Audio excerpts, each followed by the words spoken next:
मेरे पास बर्गर चोरों के कुछ और मज़ेदार मसालेदार वीडियो हैं। वे वापस आ गए हैं। इस वीडियो को देखिए। जब वे अल्लाह अकबर नहीं बोल रहे होते, चाकू नहीं मार रहे होते, बलात्कार या लूटपाट नहीं कर रहे होते, तो वे सुपरमार्केट्स में धावा बोल रहे होते हैं। ये एक और वजह है कि बुर्का पर प्रतिबंध लगना चाहिए। नहीं, मानो मानो तुम मेरी तरफ मुड़ोगे। मेरी तरफ मुड़ो, मेरी तरफ मुड़ो, बाहर निकालो। माफ करना, जरा एक कदम पीछे हटो। खड़े हो जाओ, खड़े हो जाओ, खड़े हो जाओ, खड़े हो जाओ। माफ कीजिए, मुझे लगता है मैंने ये पहले देखा है। मेरे पास आपके लिए और वीडियो हैं। इसे देखिए। ये एक अथाह गड्ढा है। वो सब कहाँ छुपा रही है? उसके पास गुप्त खाने हैं। वो पूरी तैयारी से आई है। मेरी। ये तो कोई खास चीज भी नहीं है। इसे देखो, ये बस 2 पाउंड, 2 या 3 पाउंड की चीजें हैं। मुझे नहीं पता ये कितने के हैं। लेकिन मेरे पीछे आओ और कृपया दरवाजा खोलो। ये मेरा सबूत है। जमैका के सुरक्षा गार्ड की तारीफ करनी होगी। हे यीशु मसीह। सुरक्षा यही होता है जब आप ब्रेक पर होते हैं। अब आपकी बारी है। अपना हाथ यहाँ रखो, अपना हाथ यही रखो। हे भगवान।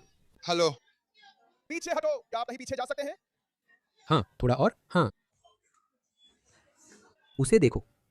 नमस्ते। सिर और कंधे। मेरी तरफ देखो, मेरी तरफ देखो। चेहरा मेरी ओर पर हो। ऊपर देखो। क्या हुआ? शायद अल्बानियाई हो सकता है। मुझे नहीं पता। मुझे नहीं पता कि वे मुसलमान हैं या नहीं, या वे मुसलमान होने का नाटक कर रहे हैं। लेकिन बात यह है, इसी वजह से तुम्हें नहीं रखना चाहिए था। नहीं रखना चाहिए था। बुरके। हाँ, तुम्हें बर्गर नहीं खाना चाहिए था। मुझे नहीं पता वह बुर्का पहने थी या नहीं। जब आप टेक ऑफ कर रहे हो तो ऊपर उठाएं। अरे ऊपर ना आओ और ऊपर देखो। हम जल्दी तुम्हारा नंबर लगाएंगे। अब इसे देखो। प्रवासी बिना पैसे दिए दुकान से शराब की बोतलें ले जाते हैं। तीसरी दुनिया के प्रवासी यही करते हैं। उन्हें लाओ तो खुद भी तीसरी दुनिया बन जाओ। इसे देखो। बिल्कुल बेशर्म है। पकड़ो।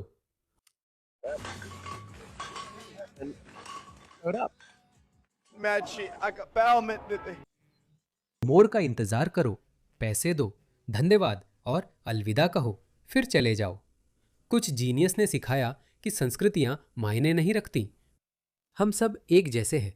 हमारा खून भी लाल ही है। तो सब सहारा अफ्रीका से लोगों को ले आओ।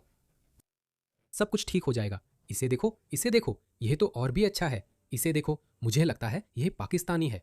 यह आदमी, इसे देखो। एक पाकिस्तानी आदमी को बुर्का पहनकर यूके की एक दुकान से चोरी करते हुए पकड़ा गया। इसे देखो।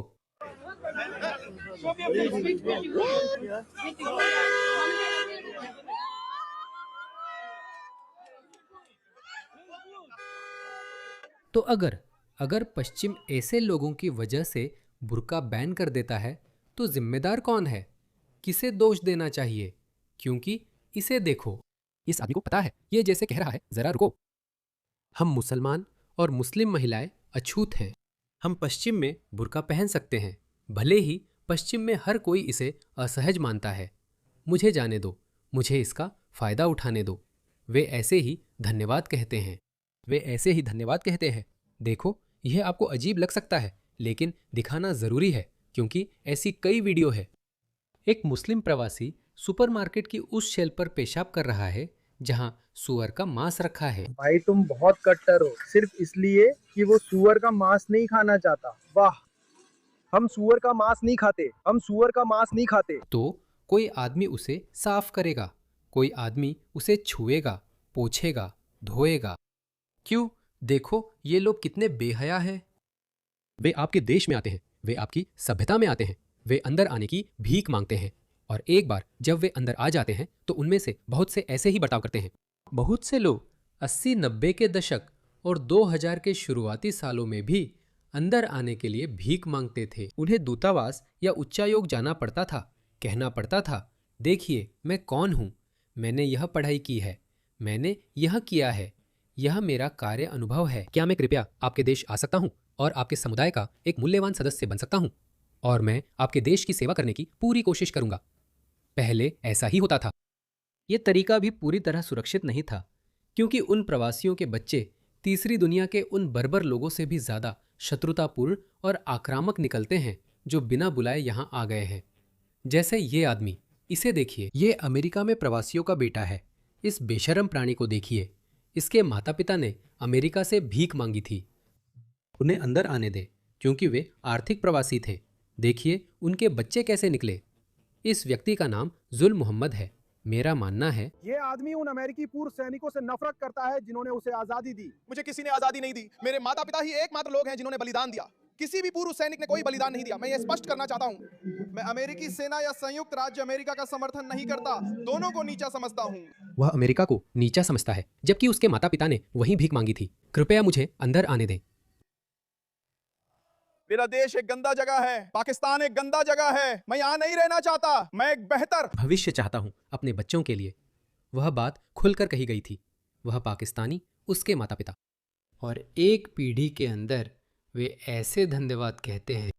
न कोई शर्म, न समाज में घुलने की चाह। मैं इसी पर सोच रहा था। क्यूबाई जो अमेरिका गए, वे अमेरिका समर्थक हैं, जैसे मार्को रूबियो। मैंने देखा कि लगभग 95% क्यूबन अमेरिकन क्यूबा की सरकार से नफरत करते हैं।